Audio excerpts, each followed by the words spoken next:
Fabuladores, confabuladores, digníssimos beletristas, sejam bem-vindas, sejam bem-vindas ao Prelo de número 112. Hoje a gente tem um encontro especial, a gente tem uma convidada ilustre. Essa convidada se chama Juliana Feliz.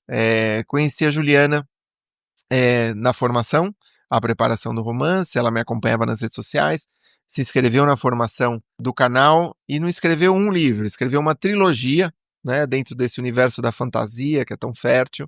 E a Juliana é muito versátil, uma pessoa muito inteligente, muito criativa, criou um deck de cartas para ajudar ela mesma e a outras escritoras e escritores a compor, a montar as suas obras, né? Passou a dar aulas de escrita criativa para crianças, ali onde ela mora, na cidade do Porto, em Portugal. Foi no Porto justamente que eu a conheci pessoalmente, né? Eu já a conhecia pelo curso, mas a conheci pessoalmente nessa cidade.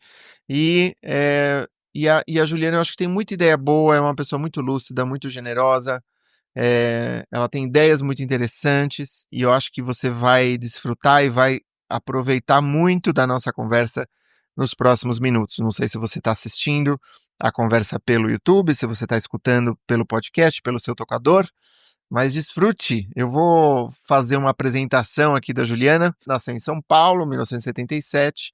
Juliana Feliz começou sua jornada na escrita na infância. Desde então se aventurou pela escrita jornalística, acadêmica e literária. Sempre cultivou o gosto pela leitura, por narrativas fantásticas, distópicas e de ficção científica. É bacharel em comunicação social, jornalismo pela Universidade Federal de Mato Grosso do Sul, licenciada em letras, especialista em imagem e som, também pela Federal do Mato Grosso do Sul, mestre em estudos de linguagem, linguística e semiótica, doutor em ciências de informação, jornalismo e estudos mediáticos pela Universidade Fernando Pessoa, em Portugal, e coaching educacional pela Universidade Europeia de Madrid, na Espanha. Ao longo de 25 anos de carreira, como jornalista, assessora de imprensa e professora universitária nos cursos de jornalismo e publicidade e propaganda, o trabalho como escritora começou em 2015, quando lançou Sapateiro Descalço, livro que conta a trajetória da família Altonian e a diáspora armênia. Em 2017, escreveu o livro histórico sobre os 40 anos de Fama Sul, Celeiro de Fartura. As Cinzas de Altivez foi o primeiro do gênero ficção para o público jovem adulto. O livro foi vencedor do The Warrior Awards em 2018, na categoria Heróis, em língua portuguesa, premiação concedida anualmente pelo Wattpad Canadá. No ano seguinte, foi indicado ao Prêmio Odisseia de Literatura Fantástica 2019, na categoria Narrativa Longa Literatura Juvenil. Em 2023, As Cinzas de Altivez recebeu a certificação oficial de best-seller Amazon. O livro, que dá continuidade à saga O Enigma de Alvidrar, foi lançado em 2022. O último volume da trilogia, Nos Portais do Inverno, será lançado no início de 2025. Participou de 2 antologias de contos, a primeira sobre folclore brasileiro, Quatro Passarinhos Me Contaram, e a segunda sobre o universo místico das bruxas, Larva de Borboleta, a soma de todas as bruxas. Juliana é criadora e a gente vai falar sobre a criação do Peripécia Deck, o baralho narrativo pensado para ajudar escritores e roteiristas a estruturarem histórias de ficção. A ferramenta também auxilia professores a desenvolverem atividades de escrita criativa, língua portuguesa, literatura e redação. Atualmente, a Juliana atua como professora, orientadora acadêmica e mentora de escrita de ficção e não ficção. Também ministra oficinas de escrita criativa para adolescentes de família luso-brasileira, vive desde 2019 na cidade do Porto, Portugal, com o marido e suas 3 filhas. Então, sem mais delongas, com vocês, Juliana Feliz. Juliana, seja muito bem-vinda ao Prelo. Como vai você? Tudo bem? Eu vou bem, Thiago. Obrigada. Estou feliz de estar aqui com você. A gente estava conversando agora há pouco, antes de gravar, que a gente está numa diferença de fuso horário e uma diferença de estação, né, muito grande. Estou falando de um dia bastante quente, abafado de verão brasileiro, e você fala do inverno português, né? É verdade. Embora, assim, o Porto você tenha muito sol, né, no inverno, mas está bem frio e agora começando o inverno amanhã, né, só tende aí a piorar, digamos assim. Tá muito bom. Juliana, olha só, eu acho que por trás de toda a conversa do Prelo tem uma história. A nossa história, ela começa nas redes sociais, né? A gente se conheceu nas redes sociais. Você fez a formação da preparação do romance. A gente se conheceu pessoalmente aí no Porto. Você vive no Porto hoje, em Porto, Portugal, já faz um tempo, e vou querer te perguntar sobre isso. Mas eu acho que a primeira pergunta que eu queria te fazer é que você se apresentasse um pouco, que você falasse um pouco da sua formação e de como que você inaugura na literatura, como você parte para a literatura, qual que foi o contexto e como que surgiu assim o chamariz, o curto, né? Não é o curto, como é que se fala? É o spark, né? Estalo, É o estalo, exatamente, o estalo. estalo, né? De como que a coisa começou. Olha, isso começou bem cedo, né, eu sempre gostei de livros, sempre tive muitos livros em casa, né, meus pais leem muito, assim, assuntos muito variados, né. Mas eu lembro de estar na escola e era uma escola, assim, uma escola de freiras, uma escola que era puxada, digamos assim, né. Uhum. Tinha bolsa, meu pai era professor da escola e tal, e eu lembro que eu tinha muita dificuldade em matemática, acho que isso é comum a muitos escritores, vão se identificar com isso. E eu sentia que quando eu escrevia era o meu superpoder, eu falei: "Nossa, eu consigo, né, eu consigo render numa redação", e isso me dava um conforto, porque era um lugar em que eu me sentia segura. E aí cresci, assim, sempre em meio aos livros, gostando muito de ler aventura, Júlio Verne, coisas assim, mas eu decidi jornalismo muito cedo, eu decidi ser jornalista aos 12 anos. Uhum. Porque eu observava muitas diferenças sociais, eu estudava numa escola, digamos assim, para pessoas muito abastadas, e morava num bairro pobre, né, uma rua de terra, né, meu pai era professor de artes, minha mãe dona de casa, e aí, assim, eu via muito isso no dia a dia, as diferenças, as desigualdades, né. Eu nasci em São Paulo, capital, mas eu morei em Ribeirão Preto, uma cidade, assim, com uma cidade incrível, mas com muitas desigualdades, muitas diferenças. E aí eu fui muito despertada pelo jornalismo, né, eu acreditava que o jornalismo era um caminho para eu poder falar de questões sociais, para eu poder mostrar essas diferenças e poder melhorar o mundo, né. Eu sempre fui uma sonhalista, né, eu gosto de falar, né, uma jornalista sonhadora e cheia de ideal. Então, assim que possível, né, assim, depois nossa família foi para Mato Grosso do Sul, que meu pai entrou num concurso da Universidade Federal como professor, e ali eu entrei no jornalismo, finalmente era o meu sonho, né, e sempre escrevendo e tudo mais. Mas no meu primeiro dia de aula de redação, era redação, expressão oral e jornalismo, o meu Uhum. professor, o professor Oswaldo Coimbra, inclusive é autor de livros na área do jornalismo, ele falou assim: "Juliana, você pode ser jornalista, você pode ser até uma boa jornalista, mas você é uma escritora". E aquilo, assim, me impactou de uma forma que eu falei: "Meu Deus, e agora, né, estudei tanto para aqui para chegar numa universidade federal e agora, né, será que eu estou no lugar errado?". Mas enfim, eu segui meu caminho como jornalista, trabalhei aí ao todo 25 anos na área, seja Uhum. em assessoria, depois como professora, de jornalismo no curso mesmo, inclusive no curso que eu me formei, trabalhei bastante tempo, 12 anos aí de percurso acadêmico, fiz mestrado, mas depois que eu terminei o mestrado e depois que eu já estava, assim, perto dos 40 anos, né, eu tô com 47 hoje, eu senti que era o momento, eu tive a crise da meia-idade, acho que um pouco cedo. Eu falei: eu preciso escrever literatura, eu preciso fazer o que realmente tá guardado em mim", sabe, daquela menina lá de 10 anos que gostava de escrever histórias.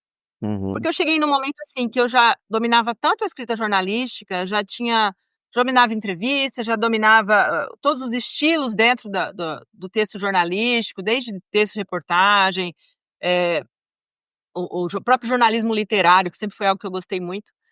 Mas aí eu pensei: "Não, eu preciso", aí eu fiz curso de letras.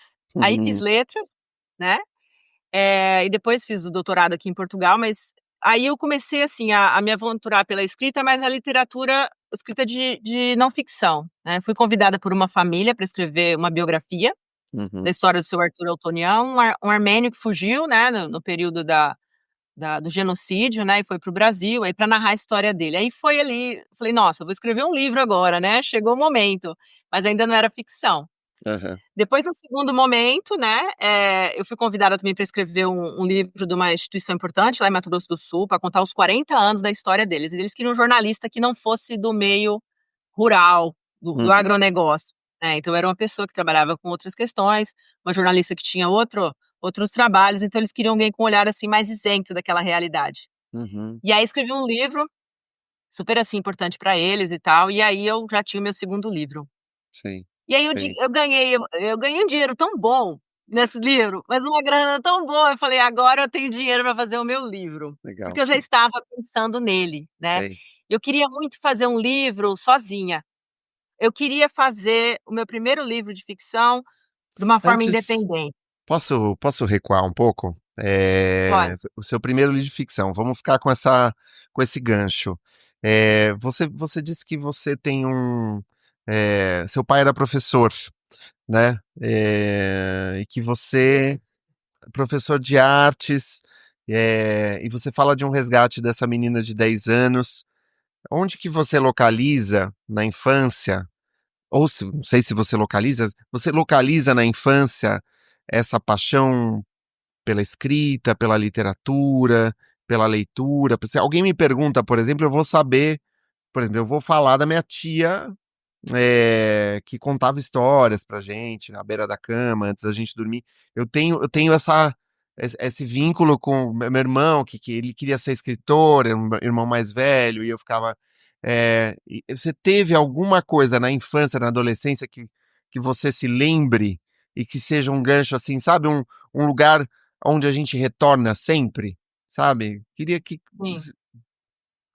Olha, eu sempre fui assim, gostei muito de história de aventura, né, e quando Uhum, eu li O Capitão de 15 Anos, do Júlio Verne, que é um livro, assim, não é um livro tão conhecido como 20.000 Léguas Submarinas, né, e outros livros, Volta ao Mundo em 80 Dias, outros livros, esse livro me capturou de uma forma aham, que eu fiquei tão envolvida, né, naquela jornada, né, do menino de atravessar o oceano, o mar, aquela coisa, eu fiquei tão envolvida com aquilo que eu falei: "Nossa, mas que incrível, como pode, né, esse homem que escreveu esse livro pode ter me capturado de uma forma", e eu me senti, assim, tão dentro, eu fiquei achei aquilo algo mágico, né, e é um livro grosso, assim, eu li ele bem cedo, né. Tinha umas uhum, coleçõezinhas, eu tinha uma coleçãozinha de livrinhos vermelhos, assim, também, uhum, que eu ganhei, tinha uma capa que mudava, sabe, tinha um laminado, assim, que mudava o desenho, né, eh, e também lia também Monteiro Lobato. Né, legal. porque era o todo mundo lia nos anos 80, né, eu era Sim. uma criança dos anos 80, então também tinha muitos livros, porque meus pais também tinham lido, e Júlio Verne, aquela coisa toda. Então eu sentia assim, eu achava, acreditava e sentia que aquilo era incrível, que o que aquele autor conseguia fazer comigo. Falou: "Nossa, mas como ele consegue fazer com que eu fique tantas horas em cima de um livro, imaginando a história", É. sabe, principalmente nas férias e tudo mais. E tive, enfim, muito contato com livro em casa, né, tinha tanto livro na minha casa, que Uhum. chegou um momento que meus pais fizeram sabe aquela fichinha que tem, assim, no livro de biblioteca? Sei, sei. Porque eles emprestavam os livros e os livros não voltavam. E Ah, aí eu lembro do dia eu tenho até achei um livro aqui esses dia aqui ó, esse livrinho aqui, esse livrinho aqui é bem antigo, e esses dias eu estava com ele, e eu achei a fichinha da olha aqui, por coincidência, tá vendo? fantástico. Os seus pais faziam esses cartõezinhos no Faziam. Eles fizeram tipo um mutirão em casa, e eu lembro que era uma estante enorme, e eu era pequena, e eles colocaram todos os livros abaixo, e colocaram em ordem alfabética, e tudo, e fizeram as fichinhas, sabe. E foram vários tá. dias naquela brincadeira, naquela coisa, e livro espalhado pela sala. Porque, assim, era de ciências, era muitos livros de arte do meu pai, porque ele fez belas artes em São Uhum, Paulo, uhum, livros, assim, dentro da espiritualidade, né, que a gente gosta muito de estudar questões da espiritualidade, enfim, tinha de tudo ali na nossa casa, né. uhum, Então eu lembro muito desse movimento, né, do livro, da importância do livro, deles emprestarem um livro, mas terem o cuidado, assim, de dividir com as pessoas, né. Então acho que o livro sempre fez parte da minha vida, tá. né, além daquele meu sentimento de que havia algo ali, né, de eu estar na escola, escrever redações, e eu ganhei concursos do Sesc de redação quando era criança, isso, assim, Legal. foi Aham. incrível, né. Mas eu tenho essa memória, né, eu tenho 3 irmãos meninos, né, e Uhum, sempre brinquei com eles, sempre brincadeiras de menino não existe brincadeira de menino, né, até me uhum, perdoe. Mas, assim, da época, né, de estar na rua, de se sujar, de brincar de carrinho de rolimã, mas eu sempre estava nos livros. Os livros eram o meu recanto, era o meu lugar, é onde eu sentia que eu estava confortável, que podia entrar em outros mundos, sabe, sempre na aventura, em coisas mais fantasia, coisas dessa natureza, isso nessa época, né. Mas na adolescência, quando eu comecei, assim, quando me apaixonei pelo meu vizinho também se apaixonou por mim, né, eu era adolescente, eu comecei a escrever poesias, né, Ah, cartinhas o de amor amor. sempre desata a poesia, né, Juliana? E aí eu tinha uma maquininha de escrever, sabe aquelas maquininhas de Sim, escrever de maleta? sei. Eu não lembro, não sei se acho que era uma Olivetti, né. E aí eu tinha umas folhas de papel colorida, papéis de carta, que eu colecionava, obviamente, como toda garota dos anos 80 tinha papéis de Uhum, carta. E aí eu escrevia cartinhas de amor e gostava de escrever poemas, né, nessa maquininha de escrever. Então, eu também gostava desse processo de criar e de me envolver com sentimentos e para poder colocar isso no papel, né. Então ali eu também tive esse outro momento de conexão com a experiência maravilhosa que é se entregar um texto. uhum, uhum. Bom, e aí chegou um momento em que você pensou, bom, eu quero criar o meu próprio universo, né? Quero criar o meu próprio livro. E aí vamos retomar aquele fio que a gente deixou. Então, paralelamente ao trabalho que eu fiz, né, para essa instituição lá de Mato Grosso do Sul, eu comecei a criar meu trabalho de ficção. E era assim, eu vou chamar que era uma fuga sim, porque era uma fuga mesmo, tá. Eu Uhum, trabalhava numa universidade, o jornalismo é pesado, todo mundo sabe que o universo do jornalismo não é fácil, né. Eu também trabalhei como assessora de imprensa, uhum, e é um trabalho, assim, realmente desgastante. uhum, Então ali no meu universo eu falei: "Eu vou começar a criar isso". E era uma fuga, era um ambiente também para eu me entregar, para eu criar, para eu pensar em personagens. E ali eu comecei a colocar uma série de questões sociais, mesmo sendo um universo fantástico, e coloquei dúvidas e dores, como todo autor faz, né, e eu não tenho problema nenhum em falar sobre isso. Eu acho que a gente tem que ser transparente, né, quanto ao nosso trabalho, uhum. de que a gente vai começar a trabalhar tudo que a gente sente que viveu e como a gente enxerga o mundo numa obra de ficção, né, ainda mais se tratando de uma obra de fantasia, né, em que a gente tem ainda mais espaço, né. Então imagina, eu dentro de um jornalismo duro, né, técnico, extremamente, acadêmico também, porque eu também estava na academia, e do outro lado, me aventurando num espaço que era um espaço de deleite, para desaguar, para relaxar. Então esse Uhum. foi um momento, ele entrou nessa perspectiva, né, a fantasia e a escrita literária entrou como uma válvula também de escape. Sim, uma catarse, uma maneira de escrever de outra forma, né? De escapar desse cotidiano de uma estrutura um pouco homogênea de texto, também imagino, né? Porque a literatura, ela pode tudo, né, Juliana? A gente, assim, vai por onde a gente quiser. Você falou da poesia, você falou desses jogos de escrita, né? Do encanto da fantasia. E eu acho que a literatura, ela tem mesmo esse. Muita gente da academia vai para literatura porque ama escrever, ama ler, e quer, vamos dizer, procurar uma outra paisagem, né? Que é um pouco sair da instituição, né? A literatura tem algo de anti-institucional, né? De alguma maneira. Assim, eu me sentia tão livre naquilo, né, e eu tinha dificuldade até de usar adjetivos, né, porque no jornalismo tem uma série de regras, né. Eu falei: "Nossa, mas e agora eu vou poder trabalhar com isso, e como é que eu faço diálogo?". Aí eu ia porque a gente lê, a gente não presta atenção nisso, né, só depois, né, quando você começa a estudar, né, e eu Uhum, também tive um contato quando eu fiz o mestrado na área de linguagens, né, fiz em linguística e também tinha contato com muitas pessoas da área de letras, e falava-se de literatura, dos clássicos, eu acabei me envolvendo, né, mas eu me senti em um momento que eu não sabia nada. Falei: "Meu Deus, mas eu não sei nada de literatura, né, eu sou tão entendida, né, do jornalismo, do mundo acadêmico". Aí eu me senti, no zero, né, e foi bom. Eu falei: "Que bom, tô na pré-escola, que vou legal, começar a estudar de novo, que vou legal. começar do zero". Porque Uhum, eu me senti assim, não tem mais o que estudar dentro da teorias do jornalismo, né, já deu pra mim isso aqui, e aquilo uhum, cansa a gente, uhum, né, já ensino futuros jornalistas, então agora eu quero começar do zero, eu quero voltar pra primeira série. E aí eu comecei a estudar e isso foi em 2015, eu comprei acho que uma pilha de livros, sobre escrita. aham, Né, e eu sou bem autodidata, diga-se de passagem. E aí comprei sobre a escrita, aí comprei Oficina do Escritor, aí comprei do Vogler, e fui comprando e comprando, e chegaram aqueles livros aí, isso foi em 2015, comecei a estudar, né, e diálogo, como é que faz, como é que escreve isso, o que que é enredo, o que que é narrador, primeira pessoa, terceira pessoa, aquela coisa, nossa, tudo tão novo, né.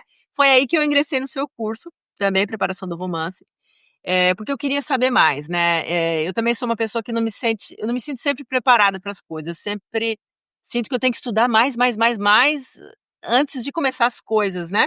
Uhum. Então, o meu primeiro livro, embora eu também estivesse me sentia que eu estava brincando, eu também percebia que eu tinha que fazer bem feito, sabe. Uhum. Eu falei: "Eu não queria fazer uma coisa mal feita, cometer erros primários", né, embora possam ter, eu obviamente, porque foi meu primeiro livro de ficção, mas eu não queria cometer, assim, os erros primários, então eu precisava estudar, né, Hum. e aquilo começou a me envolver de uma forma tão grande, eu falei: "Nossa, tô entendendo, eu não sabia qual que era a diferença do plot twist e a reviravolta, e que termos são esses?" E quanto mais eu estudava, mais eu imaginava que eu tinha mais a aprender e sabia que tinha mais a aprender, e ficava também, confusa nesse meio todo, né, porque é muita coisa, né, e só quando a gente começa a fazer e a estudar que a gente vê que a gente tem muito ainda, né, a Uhum. aprender. Uhum. Aí comecei, né, comecei a escrever A Cinza de Altivez, e foi maravilhoso, assim, porque era meu espaço de descanso e às vezes eu chegava de manhã, eu trabalhava tarde e noite na Uhum. faculdade, né, de manhã eu estava com as minhas filhas em casa, e aí entre preparar o almoço e me arrumar para a faculdade, eu escrevia um pouco, sabe, eu arrumava espaço, eu arrumava tempo, né, e aquilo era para onde eu corria. Nossa, final de semana, tá, fazia as coisas em casa e estava com meu marido, mas não, agora eu consigo, vou escrever, ia lá para o meu mundinho.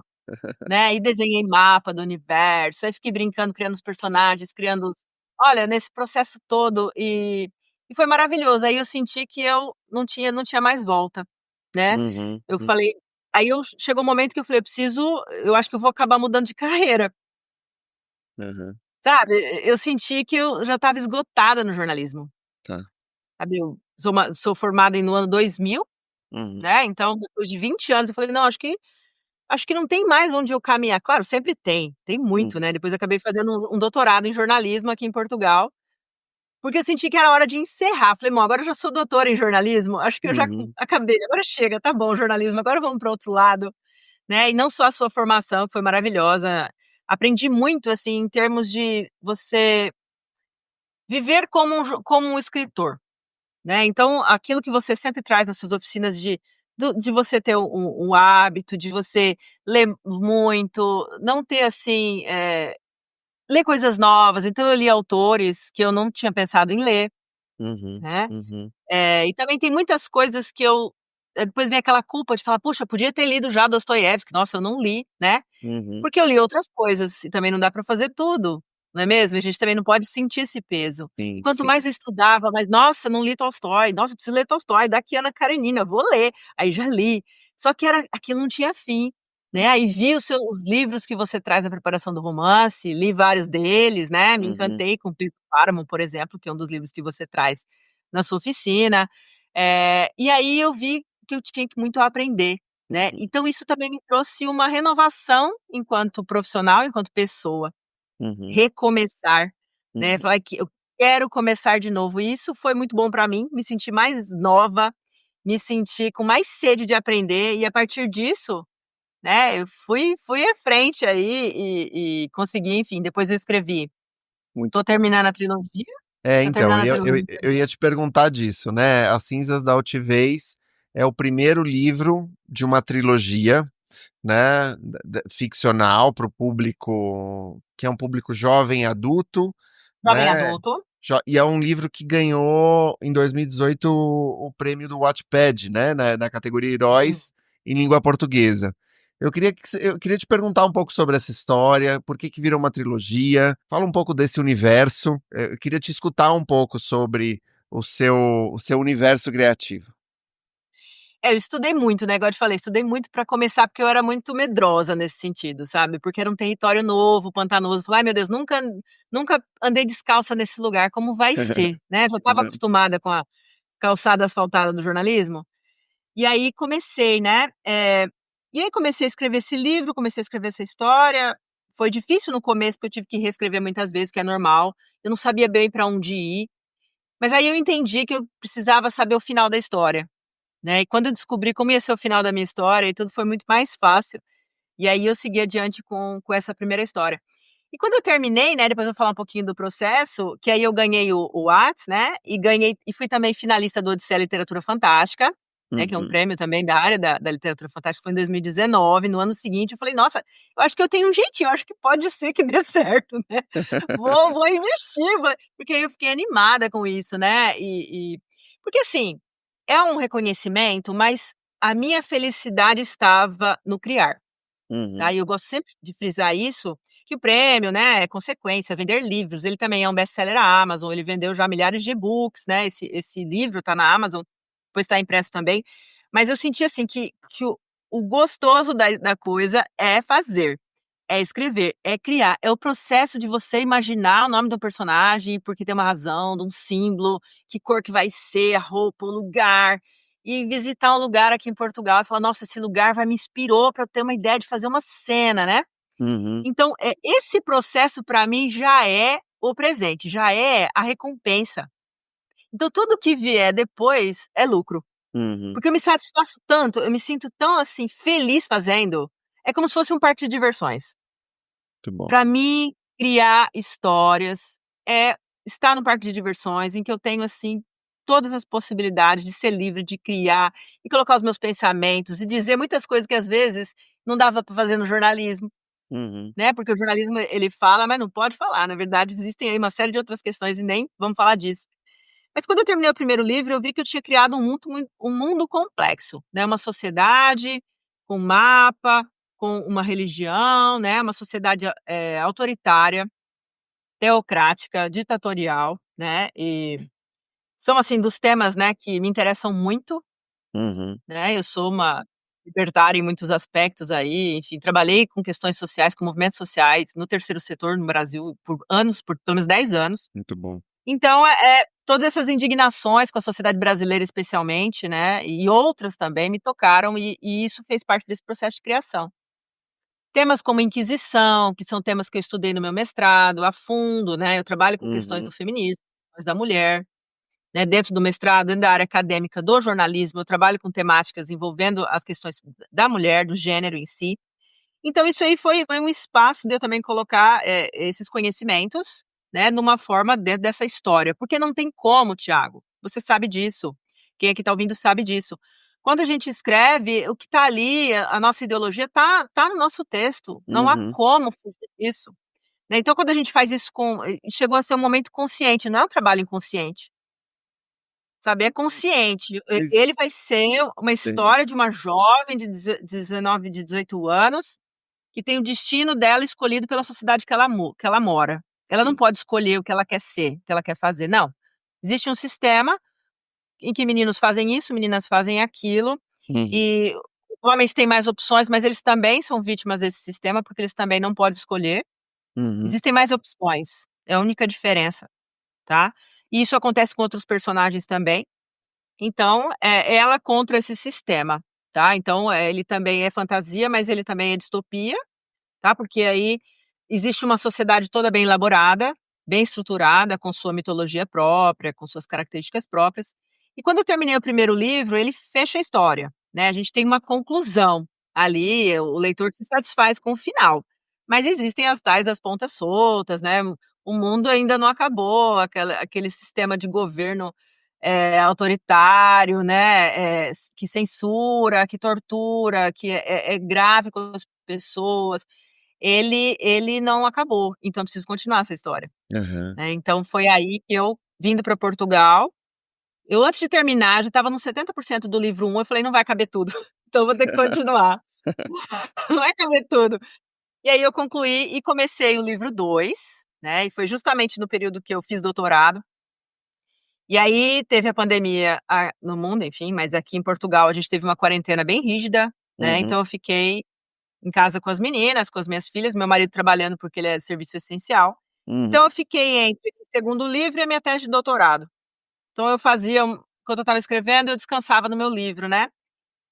E deixei marcas inclusive, porque esse livro foi escrito em 2020, né, foi lançado em 2021, Sim.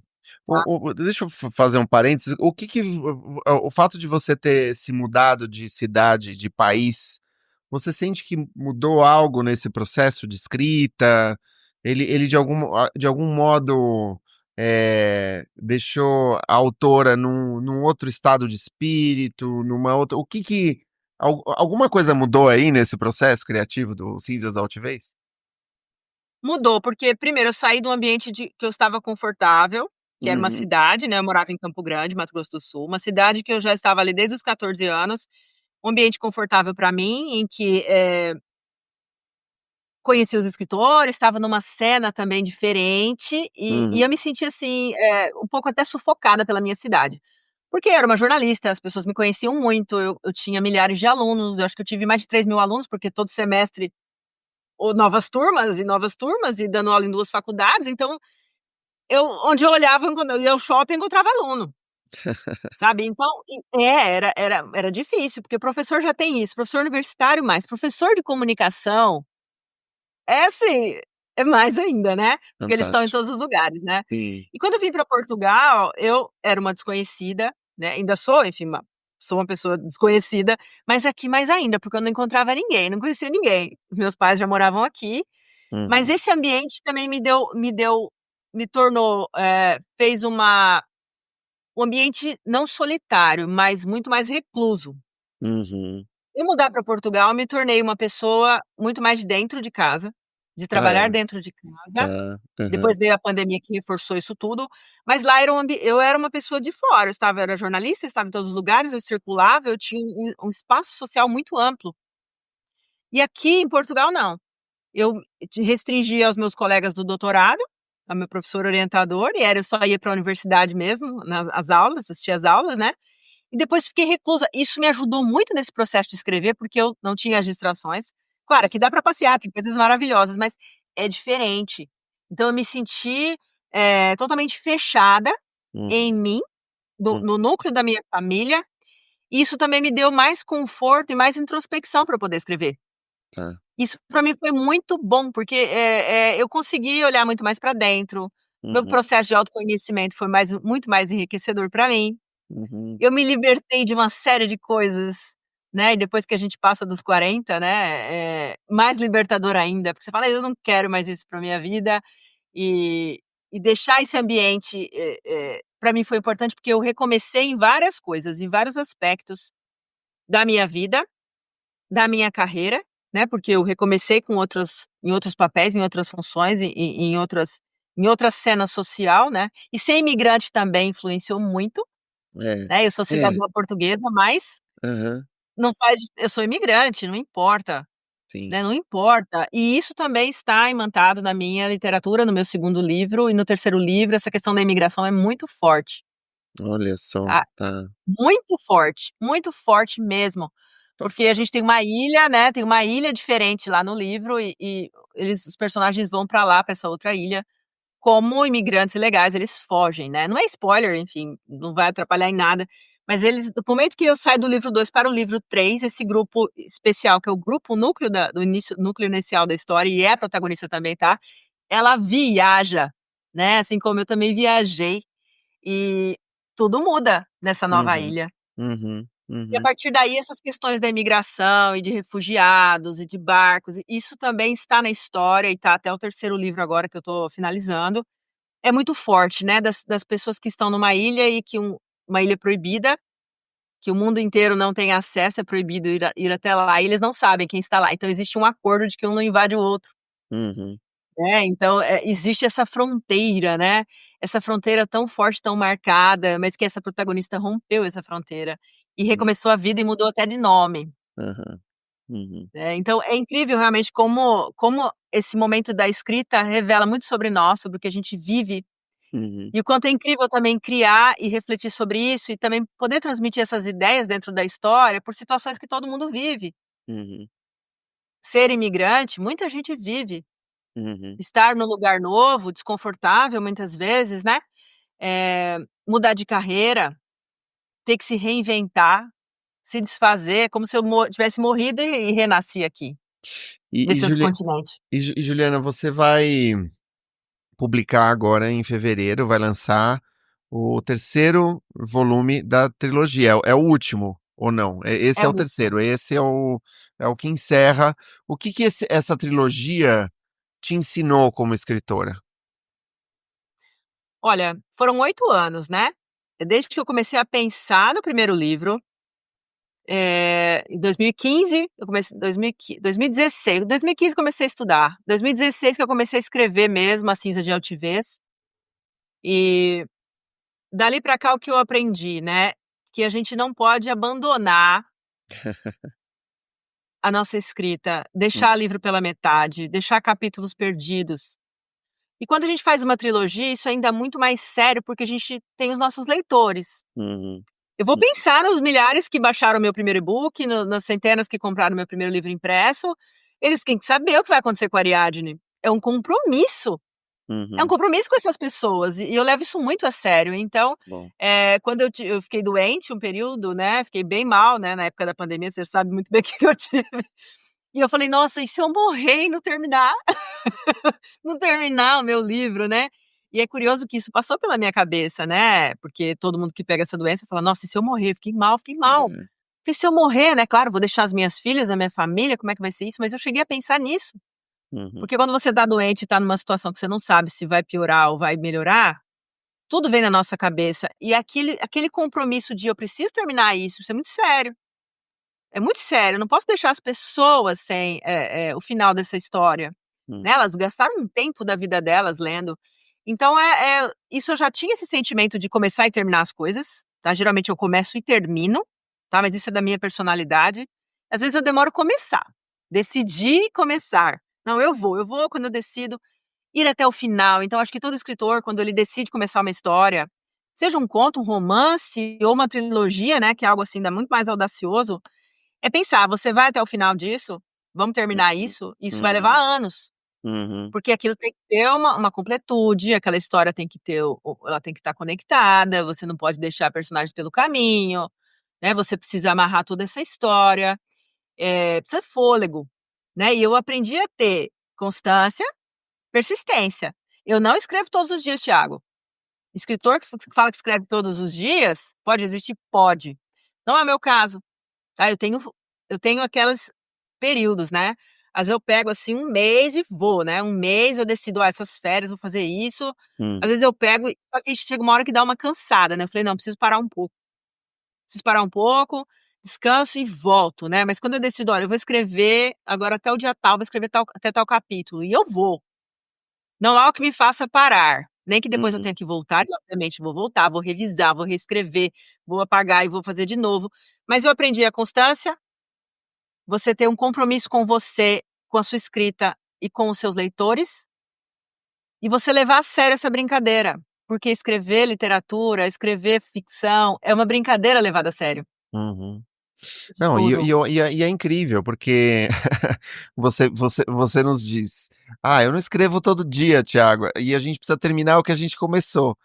E o teu caso é o de uma trilogia, você já é claro que você já tinha escrito outras obras, você tem a formação jornalística, você foi para letras, né, ou seja, É.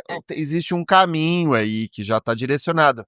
Mas tomar a decisão de escrever uma trilogia não é qualquer coisa, né, Juliana? Assim, é algo assim, é de porte, porque vamos dizer que a gente precisa de 3 vezes mais disciplina, mais perseverança, mais presença. E eu acho que os leitores, eles, de fato, faz muito sentido quando você fala, não? Os leitores, eles estavam esperando a continuidade da minha história. Né? É uma responsabilidade, né?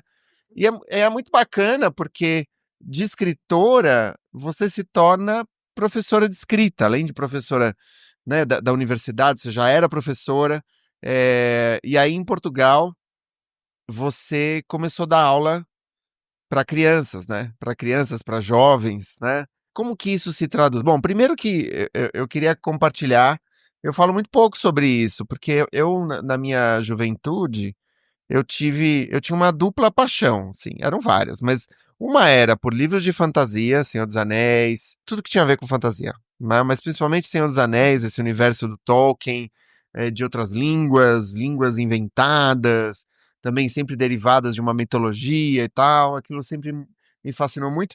E um outro universo que era da Anne Rice. Eu não sei se você já teve o Uhum. seu momento Sim. Anne Rice. Eu Não, lia ainda tudo. não. Eu lia tudo. Tudo do mundo dos vampiros, adorava. Saiu o filme do Brad Pitt, do Tom Cruise, mas eu já sabia, eu já tinha lido aquele Entrevista com o Vampiro, um livro que foi traduzido pela Clarice Lispector, né? Que é um lance impressionante. E eu estava rodeado desse mundo, fazia mapas, era mestre de RPG, tinha uma turma, a gente ficava jogando RPG. De algum modo, a minha graduação meio que deixou isso para trás, esse universo da fantasia, né? E aí eu fui para outras obras, mas sempre que a gente tem uma conversa como essa que a gente está tendo, isso me dá uma saudade, tem uma nostalgia desse universo, assim, tem um encanto, né? E eu fico pensando no como isso é bacana no encontro com os jovens, com as crianças, né? Queria que você falasse um pouco dessa experiência que você teve, desse tempo que você passou ensinando crianças e jovens a escrita criativa aí em Portugal. É engraçado que a gente fez um caminho inverso, né, porque eu comecei já no hard, eu já fui para o jornalismo, né, social, aquela coisa pesada, né, tão jovenzinha, já tratando questões indígenas, sabe, uns temas difíceis, umas coisas assim. E aí agora que agora eu fui para a infância, né, quer dizer, eu comecei com jornalismo, dando aula, já fui direto dar aula na universidade, né, eu já comecei dando aula na universidade, muito nova inclusive, né, Aham. e agora eu faço um caminho inverso, eu escrevo fantasia, eu escrevo juvenil e eu trabalho com crianças, né, geralmente, o processo é ao contrário, né, mas eu sinto que agora eu tô nesse outro momento, né. A minha primeira experiência foi a convite, né, de uma aqui em Portugal tem muitos é como se fossem centros de estudo, né, são escolas de apoio escolar que dão oficinas, né, em alguns horários de horários complementares, nas férias também.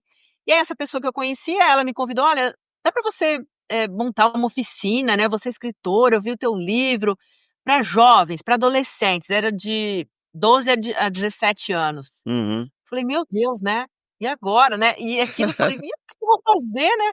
Como é que faz isso, né?" E aí comecei a pesquisar, estudar, e aí também, a questão do baralho também entrou nisso, né, que depois a gente vai falar um pouquinho do baralho, que também entrou nessa por causa disso, né. E aí fui, preparei as oficinas e como que eu ia trabalhar com esses adolescentes, né, eh e comecei, né, e aí saíram as histórias, foi muito experimental também, né, mas fluiu, né. E agora eu trabalho na Câmara do Porto, aqui em Portugal, sou concursada e dou aula para crianças, né, para crianças de faixa etária de 7 até 10, né, que é uma faixa etária que eu nunca trabalhei. Eu É, fiz letras, mas, não sou pedagoga, né, sou professora, mas não pedagoga. Então eu também tive que me preparar um pouco para essa experiência. E com essas crianças eu já faço um trabalho diferente, que é contar histórias, né, eles contam histórias, dentre outras atividades que a gente faz, né, são atividades é o final do período da escola aqui em Portugal, aqui tem escola de tempo integral, né, então eles têm aula uhum. até 3h30, então das 3h30 até 5h30 tem essas atividades diferentes, de música, uma série de coisas. E aí o meu desafio era trabalhar com essas crianças, para contar histórias, para escrever histórias, para criar personagens, e aí eu descobri a minha voz também de contar história para as crianças, que foi algo que eu nunca tinha feito. Caramba. E aí o que que eu fiz, Thiago? Eu peguei uma barraca que eu tenho aqui em casa, Uhum. uma barraca, assim, de camping, e levei para a escola, que essa escolinha eu trabalho numa escola bem perto da minha casa, e levei essa barraca para a sala de aula. Aí coloquei a barraca e as crianças entraram na barraca, e aí eu contei a história dentro da barraca para eles. Que incrível, que E incrível. foi incrível, assim, foi algo, assim, demais, porque aí eu comecei a criar uma história no momento. Uhum, E foi uma história de mistério, né, porque aí as uhum. crianças e aí eu comecei a ver o envolvimento delas, e aí eles começavam a bagunçar, eu falei: "Não vou mais contar", e eles ficavam desesperados e começavam a gritar, e foi, assim, uma experiência que eu nunca tive, né, contava historinha para minhas filhas, mas não para 15 crianças ao mesmo tempo, sabe. E Sei, como que foi isso, meu Deus do céu, e sim. foi uma experiência incrível, porque, e a vida sempre coloca a gente em situações novas, pra gente se colocar à prova, né, e novamente eu me senti como inexperiente, como é bom. Não sei, preciso estudar, preciso Como fazer, foi? tem que Como foi? Não, Juliana, é muito interessante isso. É, Porque contar histórias para criança, gente, a criança se não gosta da história, ela diz na hora, na lata, né? Assim, eles são muito sinceros, não tem essa coisa deles falarem, não, tá bom, vou escutar até o final. Então, de algum modo, você se coloca à prova ali, né, no contar. Eu acho que eu ia ficar com muito medo, para te falar a verdade, assim, de falar, nossa, o que eu conto de história, né? Para essa idade. Eu não sei Aham. exatamente que história uma criança de 7 anos gosta, com diferença, e em que medida isso é diferente de uma criança de 11 anos ou de 5 anos, né? Sim. É, como que. O que você estudou, assim, para o que você, qual é a sua bibliografia, assim? O que você sugeriria para quem está nos escutando e que, é, como eu, porque eu tenho muita curiosidade de entender esse universo, assim. Dentro das minhas atividades tinha essa opção, né, você pode incluir um pouco da sua expertise, um pouco das suas experiências. Eu falei: "Bom, eu vou com", teve um dia que eu levei pra biblioteca, tem biblioteca na escola, então a gente fez uma série de coisas lá, vimos os livros, né, contamos historinhas, tal. Teve um dia que eu também criei personagens com eles, fiz várias máscaras, né, e depois cada um ia criar um personagem e Aham. contar uma história com aquele personagem, criar o nome, a personalidade, são algumas coisas que eu fiz com eles, algumas atividades assim, para eles desenvolverem a criatividade. Mas o dia de contar a história foi algo que me marcou muito, porque primeiro por causa dessa questão da barraca, eu esperei conhecê-los um tempo, né, esperei Uhum. ter depois de uns 2 meses mais ou menos que eu tive a experiência de contar a história. Aí coloquei a barraca, né, aí eu comecei, como eu sabia que são crianças de 7, essa turminha especificamente de 7 anos, então eu tinha que trazer alguma e de várias culturas, né, tem, enfim, tem brasileiros, tem ucranianos, tem russos, tem crianças de vários países aqui em Portugal e na minha escola e na minha sala, né, que é maravilhoso inclusive. E aí, eu falei: "Eu vou contar uma história de uma situação como se fosse alguém da idade deles", né, porque a gente tem essa ideia, sempre faz isso, né, vou colocar o meu personagem numa idade deles. E aí criei uma história ali da Maricota que morava na casa, que estava visitando a casa da avó, e aí tinha um quarto escuro que não podia entrar, e aí a partir disso eu fui puxando esse mistério, brincando com esse mistério. Foi a ideia de sempre ter algo que eles querem descobrir, né, acho Que que uma bom. técnica que todo mundo usa, mas enquanto eles eu não cheguei até o final do que aconteceu, o que que tinha nesse quartinho escuro que a vovó não podia que eles entrassem, não podia entrar. Ótimo. Isso funciona com todas as crianças, isso funciona com todas as pessoas, né, e foi muito legal. E agora toda vez, eu conto uma história da Maricota, que é uma historinha da menina que vai visitar a casa da vovó numa aldeia, né, porque aqui usa muito essa questão da aldeia, que é uma cidade do interior, nada mais do que Uhum, isso. Que uhum. vai no final de semana, visita a vovó e sempre acontece alguma coisa, né, então sempre tem a volta, né, sempre alguma outra coisa, e lembra uma coisa de uma historinha, e a partir disso e tudo criado na hora, Muito sabe. E bom, aí muito bom. pergunta, e sempre tem aquela participação: "O que que você acha que vai acontecer? O que que você acha que tem lá?". E aí eles participam. Hum. Né, o que que você acha que aconteceu? O que que você acha que tem lá naquele quartinho? E aí começa, e aí eles também criam em cima disso, e conforme eu vou sentindo o viés, eu vou mudando também, sabe, o que tá pegando melhor. Eu acho que isso aí é uma habilidade, né, do comunicador de forma geral, do professor de forma geral e da mãe de forma geral. E eu vou falar pra você, eu até pensei, né, em fazer um curso de contar histórias, porque eu adoro fazer um curso, adoro estudar um pouco mais e ler alguma coisa sobre isso. Então esse ano eu já fiz um curso, né, fiz um curso de coaching educacional pela Uhum, Universidade Europeia de Madrid, porque uhum. aqui para nós é muito mais fácil, né. Mas eu falei: "Agora eu quero para o ano que vem fazer um curso de contação de histórias, para que realmente eu tenha essa habilidade, de uma forma melhor, mais apurada, que eu possa entregar algo melhor para as crianças, né". E para mim também estar com as crianças ali 2 horas por dia, então de dia eu escrevo os meus livros, eu trabalho com os meus alunos também, que eu tenho meus alunos, faço as minhas coisas e vou para a escola, e também é um momento de eu descansar e brincar, sabe. E hoje, assim, estando aqui em Portugal, né, quando eu te falei que eu saí do Brasil numa situação, numa carreira, né, já consolidada, cheguei a coordenadora de curso de jornalismo na universidade onde eu trabalhava, e agora eu me vejo, sabe, trabalhando com criança, contando histórias, Uau, totalmente diferente, totalmente diferente, e me sinto muito bem e muito feliz por ter dado essa guinada na minha vida, porque agora realmente eu posso ser uma escritora completa, muito bom. né, ter experiências, escrever e trabalhar com livros, ensinar também. E foi muito boa essa mudança. Hoje eu vivo outro momento da vida e outra carreira, né? Que eu deixei adormecida durante 20 anos, né? De quando eu entrei no jornalismo até que eu. Mais de 20 anos, né? Até que eu vim para Portugal e tive essa grande transformação.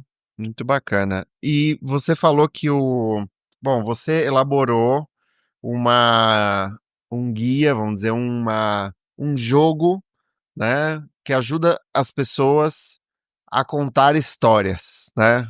E esse jogo se chama Peripécia Deck. Eu não sei se você chama ele de jogo. O que que ele é? O que que ele é? Queria que você falasse um pouco como surgiu a ideia do Peripécia Deck, como que ele funciona e a gente podia brincar um pouco, né? O que que você acha? Vamos brincar. Então, como é que foi isso, né? Lá em 2015, né, quando eu comecei a estudar, né, narrativa, né, personagem, coisas assim, eu tinha dificuldade de visualizar a história inteira, né?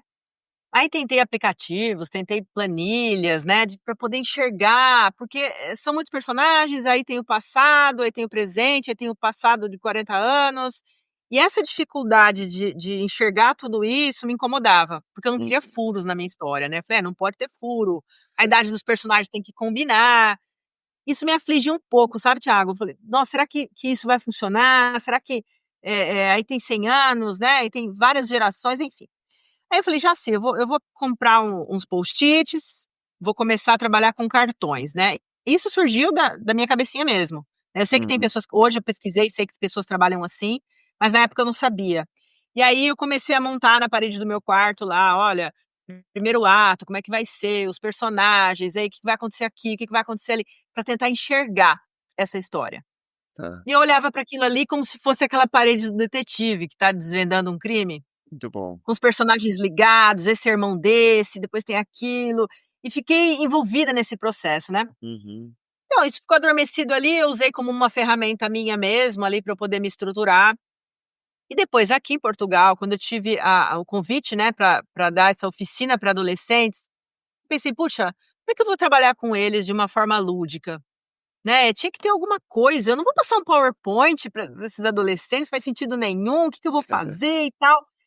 E aí, eu me lembrei dessa experiência minha que eu tive com esses cartões, né, com essas categorizações, e no meu doutorado, estudei especificamente a linha de estudo da análise do discurso, hum, hermenêutica especificamente, né.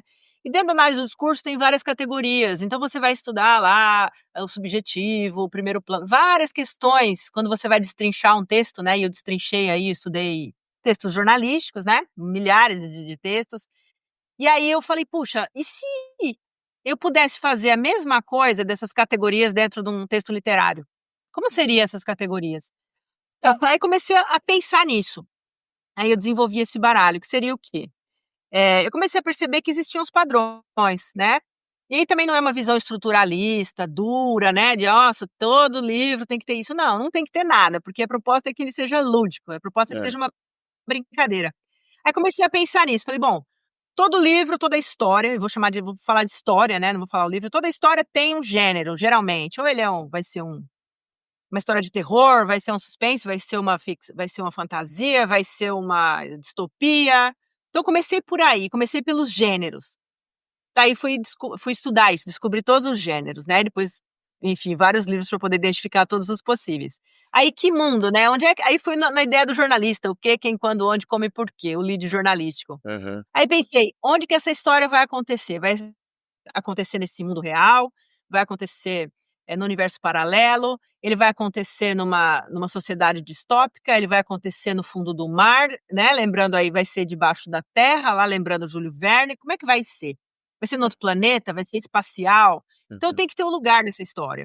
E a partir daí comecei a organizar essas categorias. Bom, tem que ter um protagonista, tem que ter um antagonista, né, tem que ter, um grupo aliado talvez, um grupo inimigo, vai ter que ter um narrador, vai ser em primeira pessoa, vai ser em terceira pessoa, vai ser em segunda, e comecei a observar essas estruturas todas, que são decisões que nós escritores precisamos ter. uhum, Geralmente a gente começa a escrever uma história de uma forma aleatória, vem uma sementinha, vem uma cena e a gente começa a desenvolver aquela história, pode ser um personagem, pode ser um lugar, pode ser uma fala, mas ali não, a ideia é que ele seja uma estrutura básica, padrão, que você possa brincar, e nada faltará na tua história. o tempo, você precisa definir se vai ser presente, vai ser passado, futuro, se vai ser viagem no tempo, né? E a partir disso, eu comecei a construir esse baralho. Eu Então tô existem ideias. vendo. Eu tô vendo, desculpe, eu vejo aqui, eu tô acompanhando. Tem a motivação, tem o Motivação, conflito, exatamente, tem o tempo, como você tinha comentado, o mundo, e a variedade desses mundos eu acho muito tudo. interessante, tudo, né? É, e aí, como que a gente joga isso? Quais são as regras desse jogo? Ele é assim, vamos imaginar, eu quero começar a criar uma história, né. Tá, vamos começar. Você quer uma história de quê? De terror? De suspense, Uhum, né. Eu vou até pegar aqui, ó. Então imagina, são deckzinhos assim, são conjuntos de cartas, né. E eu fiz assim, ele bem, colorido, né, cada deck tem uma cor correspondente, então ele tem todo um projeto gráfico também, um pensamento, eu fiz tudo. Fiz tudo. Enfim, fiz jornalismo, então a gente no jornalismo aprende também a diagramar, aprende uma série de muito coisas. bom. E eu usei aí os meus conhecimentos também nessa área aí de comunicação para fazer esse projeto. E estudei muito, porque eu precisava, assim, ter uma noção, se não queria que faltasse nada, tá. Então, às vezes, hoje eu olho, eu acho ele muito grande, mas ele tem tudo, Thiago, você pode contar qualquer história. Se você pegar uma história, tá, qualquer história que você imaginar, falar: "Eu quero inserir essa história aqui nesse baralho", você consegue, tá, porque eu pensei, assim, praticamente todas as possibilidades dentro de qualquer história que você possa imaginar. E Uhum, ainda existe a carta coringa, caso não haja. Então imagine que, eu não quero nenhum desses mundos aqui. Eu quero um mundo, eh, mental, eu ainda coloquei o mental, eu quero que essa história se passe em cima de uma árvore. Tudo bem, então pega o coringa e fala aqui, ó: "Minha história vai se passar em cima de uma árvore, de uma grande árvore, de uhum, uma maior árvore do mundo". Então, você vai colocar aquilo ali. E aí a ideia é que você possa brincar com isso. Então você decide o gênero, o mundo, os personagens, aí as características desse personagem. Então tem um deck que só você vai pensar em tudo que o seu personagem precisa ter. Então você precisa conhecer o seu personagem. Aquela ideia de entreviste o seu personagem para saber se ele come carne ou não, o que que uhum, ele gosta de beber, se ele sabe nadar ou não, né, qual que é quais são os interesses dele. Então eu criei um deck só para isso. Desde o nome, traço de personalidade, o estilo da fala, da linguagem, os dilemas morais, as crenças, os valores, história de vida, né. E claro, se você vai construir uma história, você não precisa decidir isso de uma vez, mas a uhum. ideia é que você possa ter pelo menos uma noção e a partir dali você possa estruturar a sua história para que ela depois você possa escrever de uma forma organizada, Tá, tá. tá. Tem pessoas que falam: "Nossa, como você escreve tanto?", né. Eu escrevo muito, depois que a gente escreve uma tese de doutorado, você escreve qualquer coisa, né, porque depois de 350 páginas, você precisa ter uma estrutura, você precisa ser organizado, você precisa ser um escritor, né, esse é meu posicionamento, tá, é a minha forma de trabalhar. Tem pessoas que trabalham de outras formas, tá, não existe certo e errado. Uhum, Mas eu me sinto mais segura tendo o mínimo de planejamento para não me perder, porque uhum, minha mente vai, eu já quero incluir mais coisas, e às vezes não cabe, né. uhum. Então se eu tenho uma estrutura mínima, pelo menos um caminho, né, se eu já liguei meu GPS: "Olha, eu vou sair daqui, vou para lá", e no meio desse caminho vai acontecer isso, isso, isso e aquilo, o conflito principal é esse, a chance de eu me perder nesse processo é bem menor, Sim, tá, do sim, que a sim. gente incluir coisas que às vezes não precisa. Então esse baralho ele não é um limitador, ele é algo para te ajudar a não esquecer de que seu protagonista tem que ter uma motivação e que seu vilão também precisa ter uma motivação. Muito bom, muito bom. Ele não é mau. E você já jogou com o próprio bara bom, claro, né, porque ele nasce um pouco do teu processo, numa necessidade de estruturação. Uma dúvida que eu fiquei com o Peripécia Deck é se Uhum, você faz algo no estilo Ítalo Calvino, o Castelo dos Destinos Cruzados, que ele vai tirando uma carta do tarô e vai criando a história com base naquilo que a carta mostra, daquilo que o baralho uhum, mostra, ou uhum. se o baralho ele te ajuda a tomar decisões, no sentido de que, bom, vou ver o conflito, vou ver os conflitos aqui possíveis. Ah, tem esse aqui, então eu vou escolher esse aqui. A gente escolhe deliberadamente ou o jogo é justamente você restringir suas possibilidades e a criatividade surge a partir dessa restrição? Olha, tem as 2 possibilidades, tá. Eu posso, por exemplo, começar tirando o que eu não quero, Aham, tá.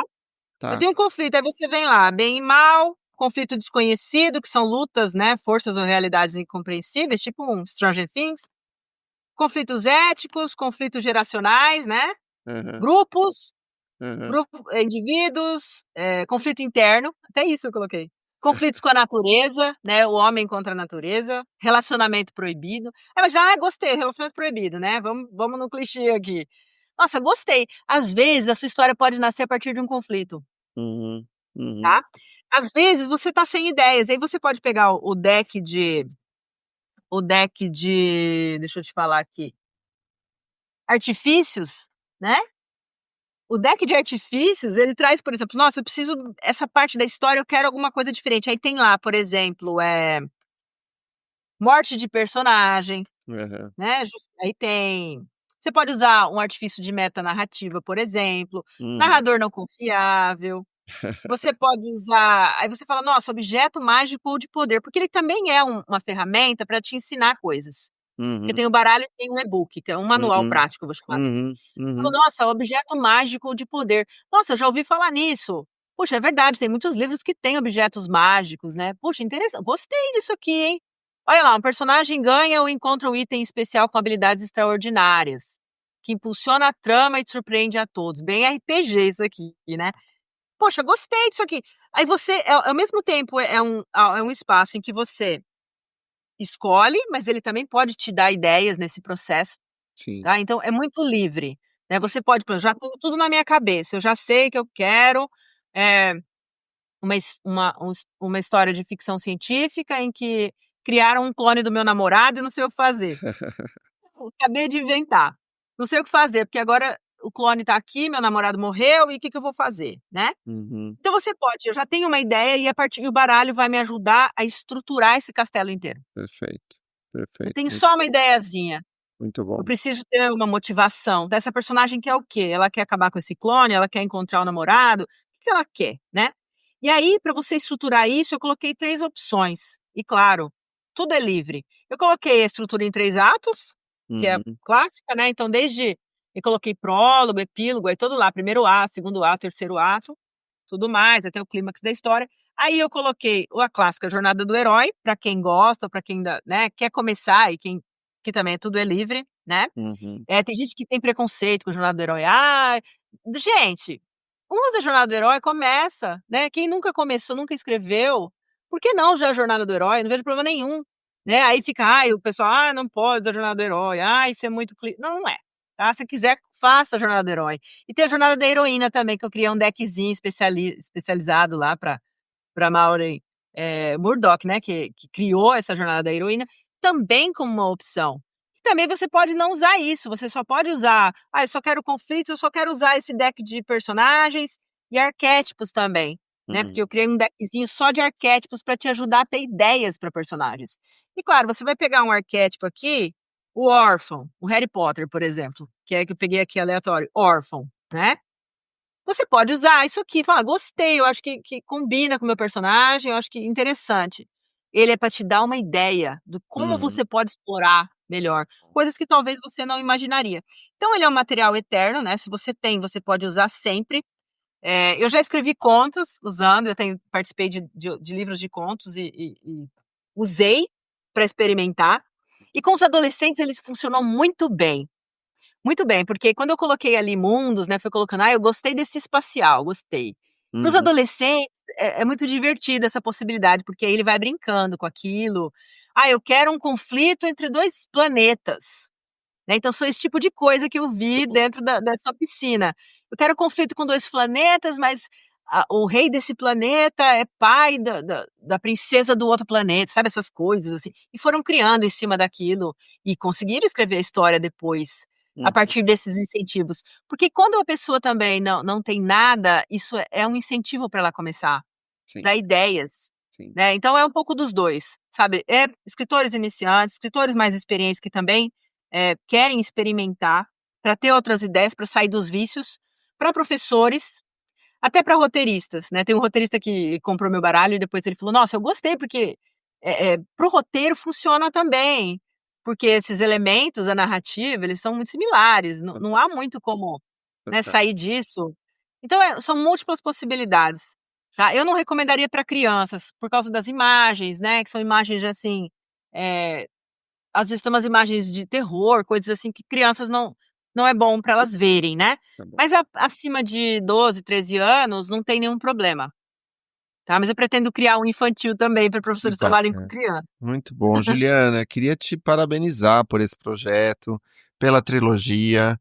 Eu quero esse terceiro volume da sua trilogia. E você vai me passar todos os modos de contato com você, a gente vai colocar na descrição do episódio, né? Uhum. Tanto no tocador quanto no YouTube, se você estiver assistindo a esse nosso papo no YouTube, né? Obrigada. Deixa eu te perguntar, é, com esse percurso de escrita, com os jovens, e com a elaboração de uma trilogia, com toda essa passagem pelo jornalismo, o que que você.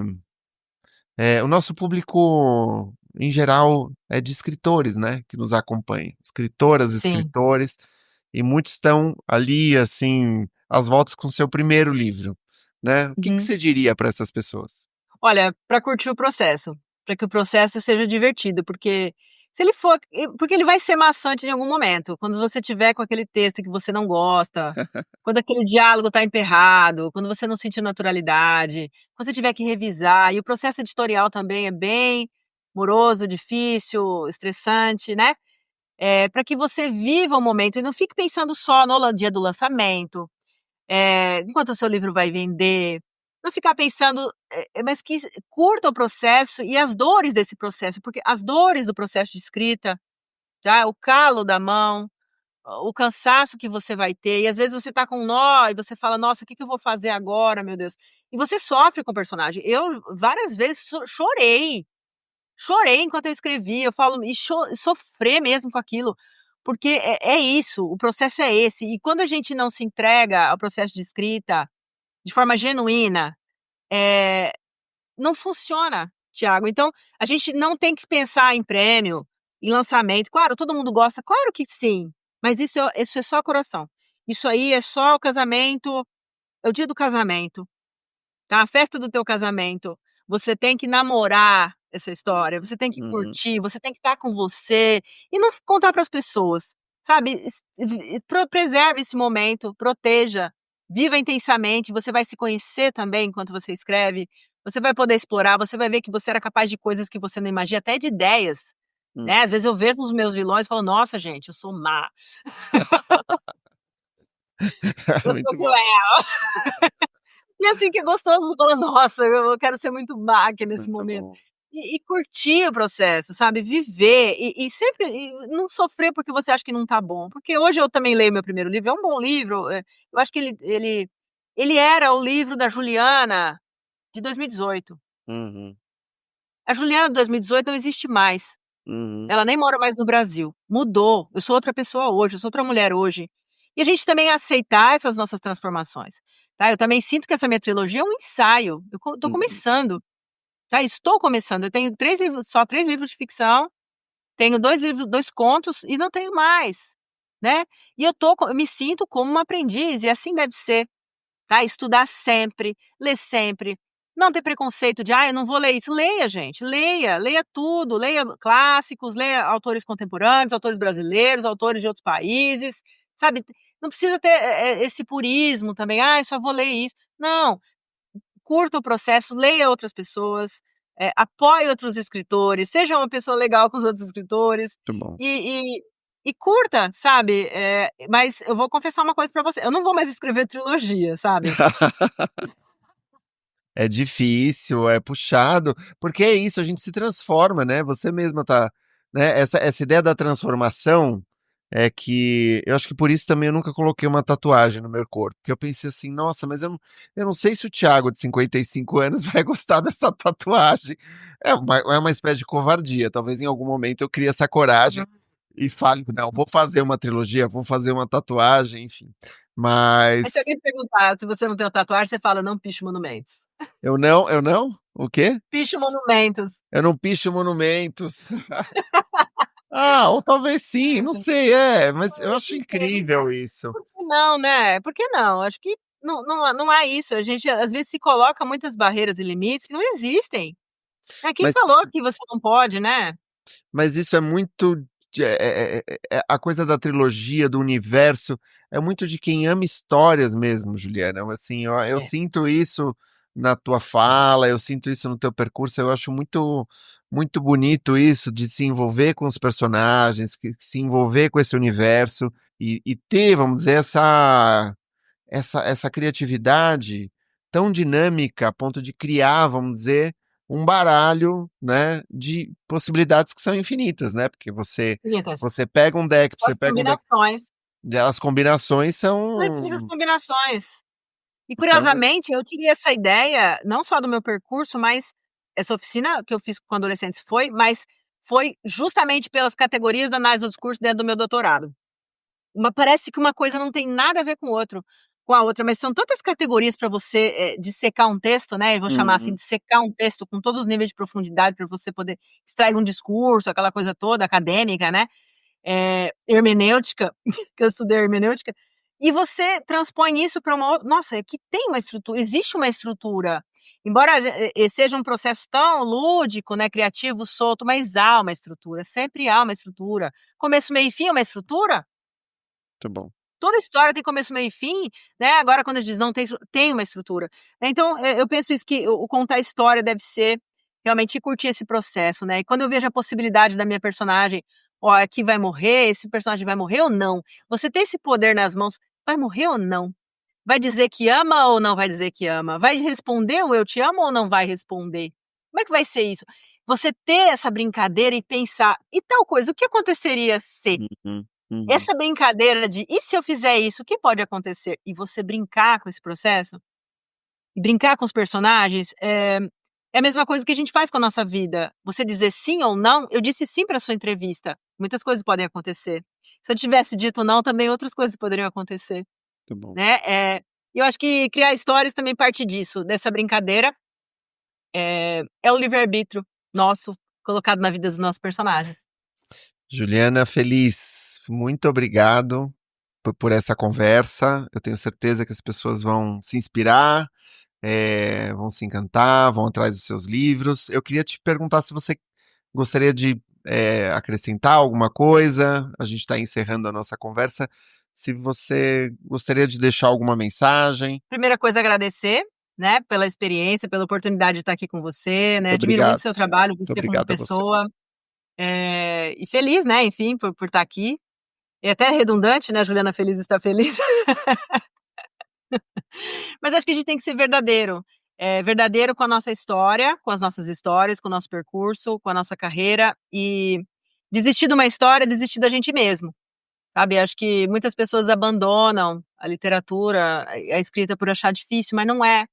Quando você leva a sério, no sentido de se levar a sério, né, não deixar o seu sonho morrer.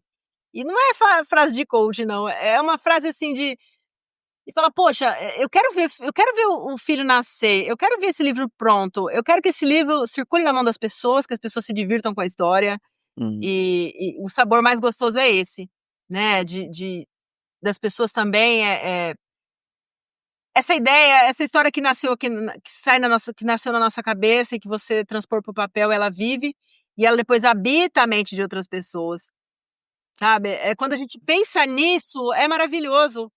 Pensar que a Ariadne, minha protagonista, ela tá na cabeça de todo mundo que lê o meu livro, de alguma forma, e vão pensar coisas diferentes dela, e tá tudo bem. Uns gostam, outros acham que ela é uma chata, outros acham que ela é uma intransigente, outros amam a Ariadne, se inspiram em Ariadne, uhum, né? Então, acho que isso é o mais gostoso. E quando a gente entende o processo da ficção assim, de entregar para o outro mil possibilidades de viver aquela história como a gente viveu, né? Acho que tudo fica mais fácil, então não tem difícil. Não tem difícil nesse processo, porque a gente ama o que faz, né? Muito mais que paixão. É amar esse processo. E além das palavras, as histórias transpõem as palavras. Tá, então uhum. o recado que eu queria deixar é esse, né, me coloco à disposição também para quem quiser entrar em contato, conversar comigo, trocar uma ideia. Quem quiser conhecer meus livros também, o Thiago vai deixar aí os links da trilogia Aventurada, para que vocês também possam conhecer meu primeiro trabalho ficcional. E em breve vem um livro do Porto, porque eu também quero contar um pouco da cidade que eu moro. Também outra história de ficção que vem aí. Muito bom, Juliana, muito obrigado. Eu acho que a gente fez uma conversa muito circular, porque a gente começa falando sobre formação, sobre infância, sobre contação de histórias na infância, sobre o que inspirou a literatura lá atrás, e a gente termina com esse nosso papel de contador de histórias, de aquele que vai convidar as crianças para criar uma história juntos. Obrigado, Juliana, muito obrigado. Obrigada, Thiago. Um abração.